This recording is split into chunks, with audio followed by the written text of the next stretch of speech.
म्हणजे मला आज कळलं नाशिकची मंडळी पुण्या मुंबईच्या ज्या मिसळ मिळतात त्यांना का शिव्या घालत असतात की तुमची मिसळ नाही. माझी अख्खी जीभ फ्रॉम त्याच्या स्टार्टपासून एंडपर्यंत अख्खी तिखट झाली आहे. नाशिकमधली एकदम ऑथेंटिक ओल्डेस्ट बाळासाहेब मिसळ आर के सर्कल जो आहे त्याच्याबरोबर समोरच हे आहे आणि खूप जुनी जागा आहे. तुम्हाला दिसेल की मस्त पहिलीवरती मटकी आहे एकदम हेल्दी, त्याच्या खाली बारीक शेव, त्याच्या खाली जाड शेव आणि यांचा लाल मसाल्याचा तिखट असतो. म्हणजे हा जो तिखट आहे ही लाल मसाल्याची आहे, ही काळा मसाल्याची नाही आहे. चमचाभर मिसळ,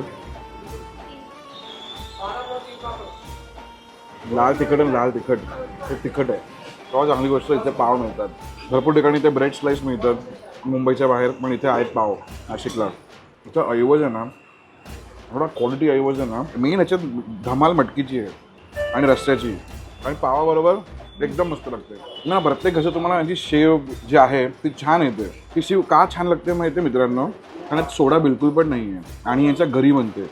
आणि यांची जी मटकी आहे ना, मटकी हे तुम्ही नुसती खाल ना, नुसती मागून खाल, म्हणजे अशी जर मटकीची भाजी बनली तर कुठला मुलगा रडेल घरात.